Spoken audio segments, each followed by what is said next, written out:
which puts the Buffs squarely right back in it. Congrats to Colorado for a fantastic performance. One of the best I've seen from a Tad Boyle coach team. But Colorado puts themselves right in that mix. This is going to be a great finish. I can't wait to find out who finishes on top. The number 20 team in the nation makes a statement tonight.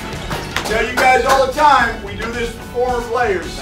Okay, we do this for former players. Every time you wear that uniform, okay, it's for guys like this. Okay, and I'm telling you guys, this is how good you can be. This is how good we can be. Okay, but you guys were really dialed in tonight.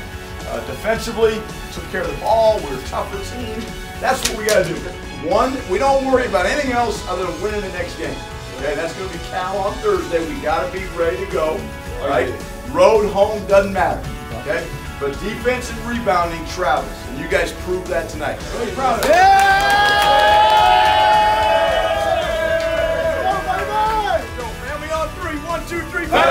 Well, it was a happy locker room after the Buffaloes got the tail end of that swing through Los Angeles, knocking off the USC Trojans in lopsided fashion. Hi, everybody. Welcome to the Buffalo Stampede. Voice of the Buffs, Mark Johnson, Tad Boyle joining us here for a couple of minutes. I suppose you probably come back from that trip with mixed emotions after dropping the first one, right? Yeah, you know, it's almost like the opposite of the Arizona trip. You win the first one and drop the second one, you come back with kind of a sour taste in your mouth. This one, you know, it wasn't much fun that Thursday or Friday of that trip, but Saturday you come back feeling pretty good, especially the way we played and knowing what we're capable of. I think, you know, there's a lot of confidence that we can gain from that. But I think if it shows anything, Mark, I mean, this team has to be ready to go every single time out. It's more about, I think, Colorado than it is our opponent. Sometimes we put maybe a little bit too much emphasis on our opponent and not enough emphasis on ourselves. But boy, the way we played against USC proves we can play with anybody in this country. You know, and you and I talked about that a little bit in the postgame after the USC game. And I think back to the UCLA contest, third road game in a row. Rebounding was an issue. You come out then on Saturday versus the Trojans.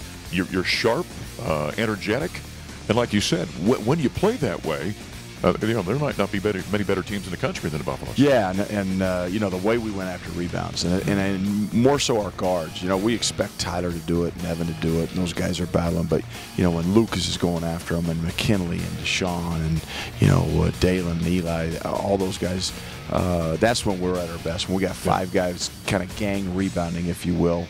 There was a couple of them where we had 2 or 3 Buffs, you know, battling for it, and I like to see that because I know one of them's going to come out with it, not the opponent. You know, the Buffaloes, I think, as well, when you've got McKinley Wright and you've got Tyler Bay, your 2 first-team All-Pac-12 guys, when they're playing at a high level like they did against USC, everyone else kind of follows that, don't they? They do. And, you know, Mark, I hesitate sometimes to talk too much about that because I don't want to put too much pressure on those guys because it's hard to be great every single night out. The strength of this team is the team, but certainly for us to be at our best, when your best players play well, it's a shot in the arm, and when those two play well, we're usually pretty good. Buffalo's got the victory. They got 17 wins now in the season and getting set now to host the Bay Area schools Thursday and Saturday here at the Event Center. We're going to take a quick break. On the other side, we'll continue with Tad Boyle, but right now we look at one of the great programs here in the athletic department when student athletes are going out and reading with the Buffs with local schools. Here at Crestview Elementary for the Read with the Buffs program. Had a good time reading with the kids, answering questions. I think it's really important that we do this to emphasize to them that reading is kind of the foundation of education going forward. Show us that we care about them just like they care about us. They support us and we support them. And it's fun for us to be out here too. Reading, having fun with them, interacting with them, spending some time away from campus, getting back to some of the memories that we had when we were younger. As student athletes, a lot of our importance in the community is that kids look up to us, and we're people who kind of serve as a model of like what you can do if you work hard and try hard. And so to be able to give back and encourage the kids and also read stories that kind of drive home some of these messages about working hard, it's really important, especially because as college students, a lot of what we do is reading and writing focused. So if we can start early encouraging reading comprehension, it'll prepare everyone better for college and beyond. As a kid, I remember being in my classroom just like this one and reading every day, and then also when I would go home every night, my dad would read with me in the evening. When I was reading outside of school and with other people, I was able to choose what I got to read, and that made me a lot more excited about what I got to do. Good to see the Buffs out in the community reading with the Buffs. That's a great program we've got here at the University of Colorado. We continue with the head coach of the Buffaloes, Tad Boyle. The guy we're going to talk to next. In fact, he's standing right over there. How about the minutes Dallas Walton gave you in both the UCLA and USC games? Yeah, you can tell. We've been talking about Dallas now for a couple weeks and just how he's been coming and coming and coming. And you can see it in practice. I think he's getting more comfortable and confident out there. And, you know, those ACL injuries, I've never had one. I've never had to come back from one. I'm certainly not 7 feet tall. So we're not athletic enough to have ACL injuries. No, that's exactly right. But I mean, so this young man's gone through a lot, yeah. and so sometimes that rehab, as hard as they work, until they get back on the court and really start feeling comfortable, they're not fully back. And I think that's what we've seen with Dallas. But he's right there. I think he's playing with great confidence, and again, he matched up really well, I thought, with both the UCLA and USC bigs. You know, another guy coming off the bench for the Buffaloes, giving Colorado some very good minutes right now, is Eli Parquet the last few ball games. Oh boy, Eli was terrific. I said after the game, I said if there was a game ball in basketball like there is in football, we would have split it between Eli and Dallas the other night after the USC game, because Eli gave great minutes. He's a guy who's kind of been waiting for his time. His time came, and he delivered in a big way. Buffaloes now getting set, as I mentioned, to host the Bay Area schools, Cal and Stanford this week. Look at the top of this league right now. There are 5 teams tied in the loss column atop this league. Yeah. And another couple of, half game back? Yeah, with a half game back. Yeah. I think there's eight teams with either 3 or 4 losses or 7, I don't know. But it is a jumble. And the only way we can separate ourselves is to win the next game. We've got to understand that. And, again, if we come out and play like we did against USC with the energy and the sharpness and the toughness, I'll take, if we lose, I can live with that as a coach. But when you don't, when you get beat on the boards and you feel like you got out toughed, and that's hard to live with as a player or as a coach. All right, Buffaloes are hoping for a packed house, by the way, when they host both Cal and Stanford this weekend, Thursday and Saturday. Wish the Buffaloes good luck. Coming up next, we're going to talk to the 7-footer, Dallas Walton, who's played some nice minutes for the Buffaloes as of late. He'll join us after a quick break here in the Stampede.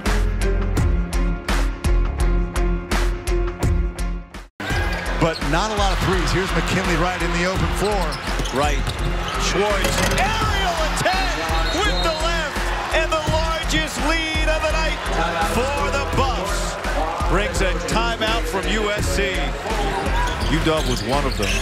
Colorado was second. Here's Walton uncorking and swishing a 3. Well, it's Dallas Walton's first three-pointer of the campaign, and it came at a great moment. The Buffs' victory over USC on Saturday night at the Galen Center, Los Angeles, back in the Stampede. Big D Jonas, voice of the Buffs, Mark Johnson. First off, the road trip. Getting a split, you come back. Not the best start on Thursday night. You guys were disappointed with that, but a nice bounce back on Saturday night, wasn't it? Yeah, definitely, and one that we definitely felt that we had in us, and one that we definitely needed as well, just because our goal and the goal of any championship contending team, especially here in the Pac, is that you want to at least split on the road. That's right. And if not, you should be able to sleep on the road. But it was good. It was good getting that split, and now we're back at it today. You know, I think the lesson to come out of that, and Tad talked about it with us on the radio network about that, is, boy, when you guys play with an energy and an edge and a crispness, I think was the word that he used. I mean, you guys can beat anybody in the country. Well, when you play that way, game in and game out, right? Mm-hmm. Yes, I believe that, and I know that our guys believe that too. I mean, because we've seen what we're capable of, especially when we in Dayton on a neutral court. But I don't know, that court was not as neutral as I thought it would be. And then also just in terms of playing against Oregon too, against ranked opponents, and seeing what we're capable of. And I know the guys believe that when we're playing to our capabilities, we can be really good. You know, and I guess that's the ultimate question. And doing what I do for as long as I've done it, is how does a team capture that game in and game out? It's one of the great mysteries of sports, isn't it? How you find that mental sharpness each game. Well, I think it's also just making sure that our veterans know and talk to some of the younger guys. I mean, it's a veteran lot of teams, so it's like, it's mainly like looking at our seniors and even our juniors and just making sure that everybody's ready, because we know that it takes everybody to be locked in every game and coming with the same energy, and just looking and feeling that energy in the locker room before the game and making sure that, all right, this is what we need. This is what we need. to do in order to win this game, and this is how we need to come out. Buffaloes get the victory over USC. They've got the Bay Area teams coming to town. We'll continue with Dallas in a moment. Right now, though, there are 6 CU Buff women here at the University of Colorado going to be honored at the upcoming Colorado Sportswoman of the Year event. It was really a surprise to me to be recognized, and it's a great honor, especially being recognized alongside my teammate Danny Jones, because obviously she's been super successful, winning multiple NCAA titles, and I've always really looked up to her. And so to be recognized alongside her, it proves to myself that I'm on the right trajectory with my career, and hopefully I can continue going forward. I came to Colorado because there have been so many great women athletes coming out of this track program, and so as part of building on that legacy, to be part of that next generation, it's really an honor, and it's a testament to all the hard work, but I couldn't do it without seeing those examples of Jenny and Danny and Kara and Emma and everyone like right here in Boulder, seeing what they can do and saying to myself, I can do that too, and hopefully the next generation will feel that way too. And so this recognition, this award, is just part of that official legacy of Colorado track and field. A great honor for those 6 Buffaloes going to be involved in that event. We continue with Dallas Walton, the men's basketball team, as they get set for the Bay Area teams coming to town on Thursday and Saturday. Cal, then Stanford. How about you health-wise? You know, we're just talking with Tad a little bit about you've seen the last maybe month of this season to have kind of refound a little spring, a little, an extra step, if you will, coming back from your 3rd ACL. It looks like you're feeling very, very good right now. No, I do feel good. It's just it's always a process, and luckily I've been through it before, and I know that I know what it takes in order to come back, and I just know that it's also a slow cooking process. Sure. And I know that some days I might feel a little bit different about it than I do others, but it's just putting good days together back to back, and that'll be good for me. Is there a moment when maybe you do something instinctively without thinking about it, where you go, "Whoa, maybe I'm getting close to my old self"? Yeah, sometimes on some jumps and some rebounds, I'll be able to get my balance a lot quicker than I may have in the past, or making some cuts or something that feels a lot better. But yeah, no, I definitely have been getting a lot more confidence in the recent weeks. It's great seeing you back out there, because what you bring to this team, a real low post presence, size, length, what you do defensively, this team's going to need if it's going to make a run here in the postseason. Yeah, I believe that, and I know that my strength is definitely rebounding and being that presence down there for the team, and I know that just making sure that I'm feeling good, and making sure that I'm communicating with my strength coach and my trainer Raleigh, just in terms of how I'm feeling, is definitely key as well. You know, Tad always says we're going to talk about the next game. Are you guys, though, as a team, thinking about championships, that you want to compete for a Pac-12 title, back to a postseason title, and then get in the NCAA tournament? Oh yeah, I mean, all of us want it really bad, and it's just we see that blank spot up there on the wall next to the 2012 Pac-12 championship team, and all we want is another a chance to be up there too with those guys, and it means a lot to us. I like it. Well, good luck this weekend. All right. Dallas Walton for the Buffaloes as they get set for Cal on Thursday night and Stanford on Saturday here at the Event Center. Coming up next, a great performance by a Buff track athlete. Joe Klecker nearly runs a 4-minute mile this past weekend.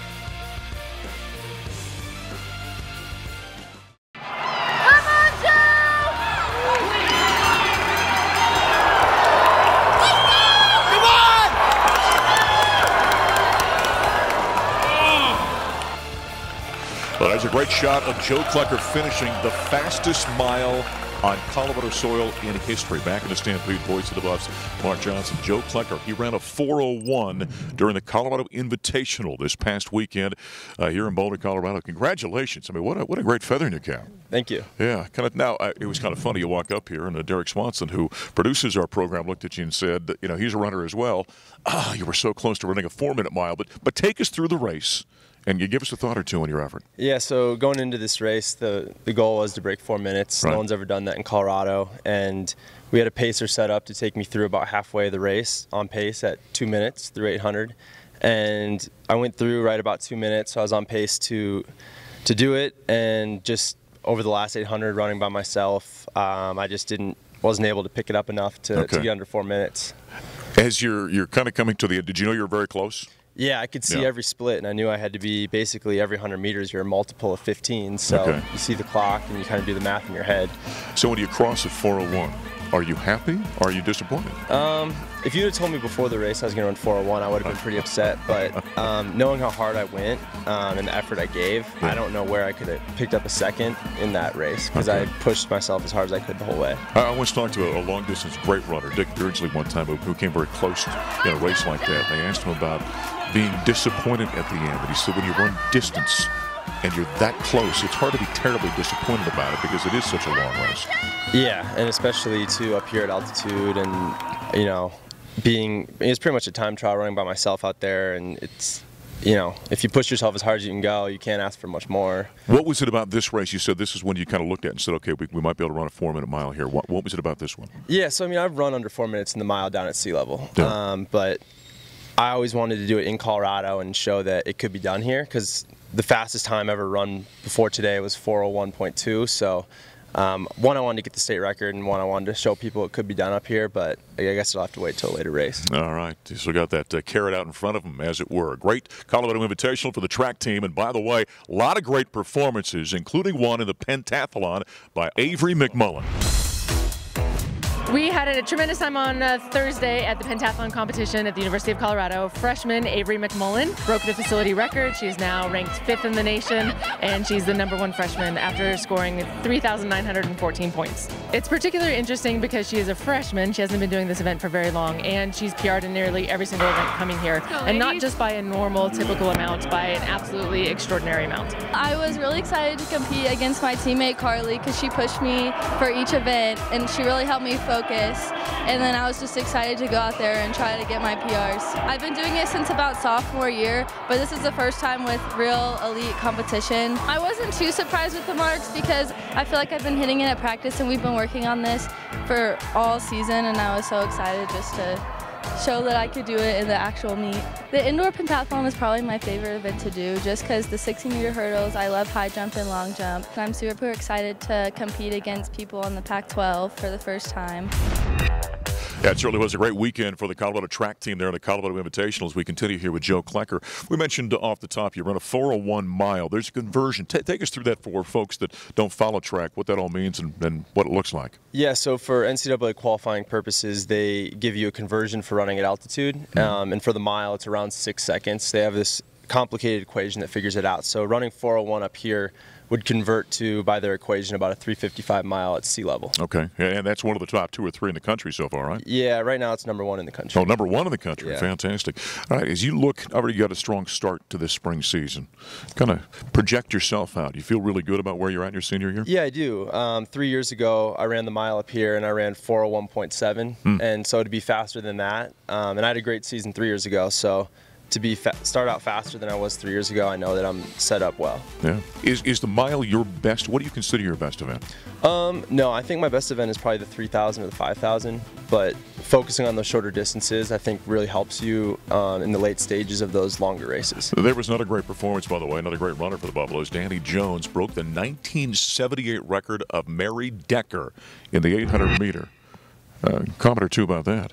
Yeah, I mean, it was an incredible race. The record has stood for about 42 years, and there's been a lot of great runners since then. So to break that record, I think is, obviously just shows what kind of shape she's in right now. As well as you run, you're one of the greats here at Colorado. Danny Jones has done phenomenal things. Do you guys give each other a little inspiration seeing how somebody else is running? Yeah, I mean, when we're at meets and you see someone run as well as they do, you know that you're doing similar training. You have the same coaches, so it gives you some confidence. When's the next time you get a chance to be on the track? This Saturday in New York. Okay. What event is that? I'll be running the 3,000. 3,000. All right. A lot of competition out there in that race? Yeah, there's some Olympians, Olympic medalists. It's going to be, I'm going to be a small fish out there, so it's going to be a competitive race. Well, you're a big fish here in Boulder. Joe, congratulations. Thank you. All right, Joe Klecker, a 4:01 mile, the fastest ever on Colorado soil. Coming up next here in the Stampede, we're going to talk a little tennis after a great weekend for the Buffaloes.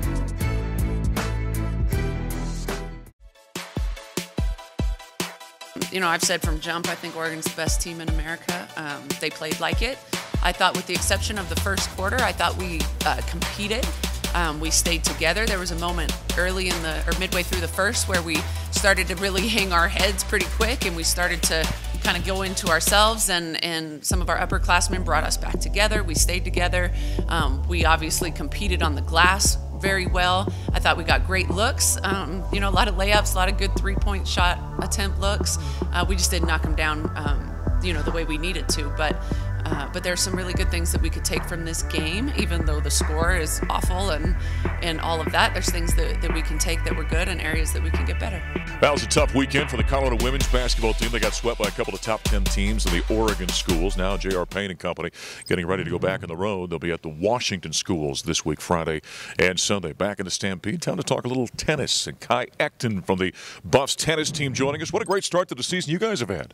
Yes, it's been awesome. Yeah, playing very well. Yeah, it's been really well. It's been cool having so many new freshmen on the team and a lot of returners too. It's nice to have a bigger team this year than last year. How about you in your second season now as a sophomore? Are you feeling a little more relaxed, like you belong? Yes, a lot more confident. Okay. Coming in as a freshman, and 4 of us freshmen last year was a little crazy, a new team, but I mean, getting more used to things, getting more confident in my game and in the team overall. Sure. Well, you come in into a program where you got a relatively new coach, and that's a lot of newness and everyone to kind of understand the culture of what Coach Steinberg is trying to do. Yeah, she's been an amazing coach, getting all of us to work together to really build on what she's wanting to bring to Colorado tennis and build it up from last year, and I think we're doing a great start so far. All right. Now, last weekend, you had a doubleheader, which is not something you see a lot of, but the Buffaloes had Boise and UNC. Kind of talk us through. Give us a little analysis right now. You're the analyst here in the broadcast. How the Buffs did. It was really cool having a doubleheader. Last year, our doubleheader was away, so it was cool to have a doubleheader home. And starting out with Boise State was a big match. Last year, we lost a close one, 4-3. So having them home, having in the altitude was really cool. And getting off to a great start with the doubles point. All of the teams came out really strong, and then just took that right into singles. Our top 3 singles played really well, and then we ended up clinching at 6-1, and then got a little bit of a break, nice little lunch break, but then went straight into UNC and did the exact same thing, strong with the doubles point, and then finished it up. So it was really awesome. How do you feel you're playing right now? Really well, I think. Yeah. I think it's, I mean, little injuries here and there, but getting used to it and still playing on the court. And mainly playing doubles, right? Yes, mainly doubles. Yeah. Did you prefer doubles or did you prefer singles? I prefer doubles. Do you really? Yes, I do. Why is that? I like working with a teammate, but also I just like being at the net more and how quick it is and back and forth. All right. Well, the Buffaloes, again, got both victories over Boise and over UNC. Right now we'll look back on the victory for the Buffs over the Broncos. We're here at the Rocky Mountain Tennis Center playing against Boise State. Just had a brilliant first round in the doubles. Everyone showed up, played with great energy, made lots of balls and just played aggressive, and we played our game and we got the doubles point. Obviously, last weekend we had a tough loss against Air Force. Wasn't one that we wanted, and it's not going to be one that we're going to remember for the rest of the season. Going into practice, we just practiced with lots of energy, came out every day with discipline and the need to get better. We knew exactly what we had to work on, so we just pushed through, and here we are today. Playing 2 matches in one day, it's pretty tough. Kind of just got to go out there, try and win the matches as quick as we can, get refueled, see the trainers, and then go back out on court, practice, and then get ready for our next match. We're super excited for Pac-12 play. We can't wait for it to get started, playing against some great teams, and we're ready to put our games out on the court and show them what we've been working on. So a great doubleheader victory for the Buffaloes over the Broncos of Boise State and over the Bears of Northern Colorado. We continue with Kai Ekton talking some tennis here. Buffaloes having a great season. On the road, they're heading down south. We'll talk about that here in a moment. Tell us how you became a Buffalo. You're a Fort Collins product. I am, yes. Yeah, so you came from enemy territory. Yep, I did. Well, you come from a mixed family, you were telling me. I do, yeah. I have 3 older sisters. My 2 oldest went to CSU. The one right above me is currently a senior here at CU. Okay. Both of my parents did undergrad at CU, and then my dad continued on and went to CSU. So we're definitely a mixed family. So was there any push for you to become a Buffalo? Or? Not really. It was pretty much where I wanted to go, but when I went on my visit, it was definitely a place I wanted to call home. All right. One of the things we love here at the University of Colorado with our student athletes is they're all much smarter than the guy that's talking right now. I can tell you that. You're an engineering major. Engineering, yeah. Really? Tell me about that. Where's that interest come from? Well, my minor's in biomedical engineering, and mainly just from I always wanted to be a doctor growing up, but then got really interested in things and how things were made and where things came from, and so biomedical engineering was the thing that kind of melded it all together. That is awesome. What do you want to do with that? And in the end, I think I want to do something with prosthetics. Okay. And working with either kids with disabilities or veterans. Boy, that's fantastic. Yeah. Yeah, being somebody, I've got a disabled son, so that kind of hits close to home for me. So, wow, that's fantastic. It's a good thing you became a buff. You know what the all-time series is between Colorado and the Rams in tennis? 35-0. 35, wow. Yeah. And you just beat them here a couple weeks ago, right? Yeah, we did. We beat them at home 6-1 2 weeks ago, I think. All right. So. Smart decision. Yes, very smart decision. You got a big road trip coming up down to Houston and SMU. Good luck this weekend. Thank you. All right, Kai Ekton, one of the members of the CU tennis team here at the University of Colorado, as we put a wrap on the Buffalo Stampede this week. I'm Voice of the Buffs, Mark Johnson. Thanks for joining us. We'll talk to you next time.